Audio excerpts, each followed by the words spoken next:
Mga boss, ito si PBBM nasa Davao City para i-open yung Bukana Bridge. Marami nagsasabi na inangkin daw ito ni PBBM mga boss. Pero ito ay proyekto ng dating Pangulong Rodrigo Roa Duterte. Mga boss, si dating Pangulo ay hindi nang-aangkin ng proyekto. Ito yung kanyang sinasabi mga boss. Oh. Hindi ko pinagyayabang. Unang-una, hindi ko ito pera. I won't boast. First of all, it is not my money. That's not my money. I would just say it just we build and that is all. Yan yung kanyang legacy mga boss. No? Hindi niya pinagmamayabang na mayroon siyang nagawang proyekto. Lagi niyang sinasabi na tingnan niyo sa paligid kung anong nakikita nyo at pera yon ng taong bayan at hindi niya pera. Ginampanyan niya lang kung ano ang kanyang trabaho. Pero si PBBM mga boss, a beautiful and dramatic photo of President Bongbong Marcos walking across the China-founded Davao Bridge project. Ito mga boss, oh, parang BTS. Nakahilira pa sila. Kasama lang kanyang mga kabinete mga boss, nag-inspect. Tingnan natin mga boss at ito ay pinagtatalunan sa social media ngayon kung kanino ba talagang proyekto ito. Dito natin makikita kung kanino at sino ba nag-umpisa ng Bukana Bridge dito sa Davao City.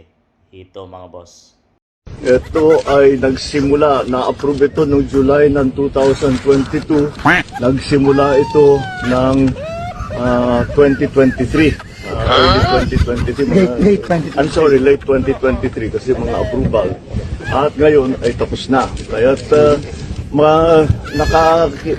natulungan naman tayo ng ating mga Chinese na contractor dahil ang ganda ng technology nila kaya napakabilis at marunong talaga sila magpatayo ng magandang tulay, magandang infrastructure na mabilis at nasa tamang gastos, nasa tamang presyo.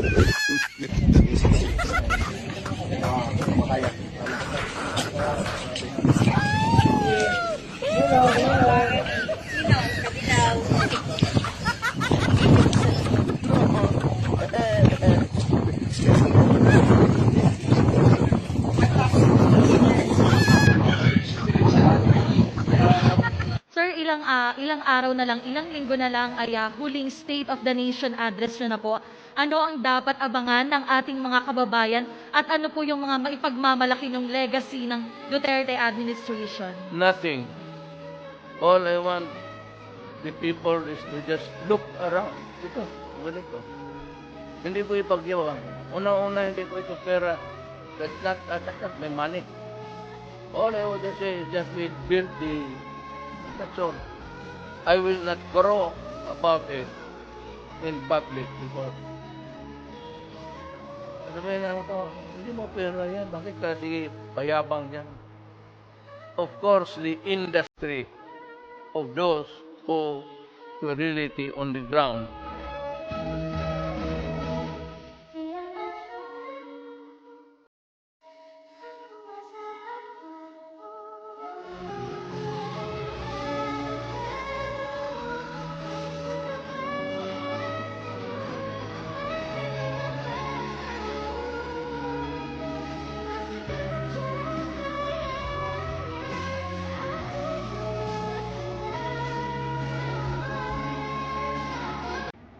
Yon mga boss, dalawang klase ng presidente ng bansang Pilipinas.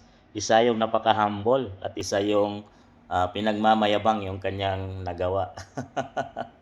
Sino ba ang gusto niyo mga boss? At kayo nang umusga dito sa dalawang pinakamataas na pangulo ng ating bansa.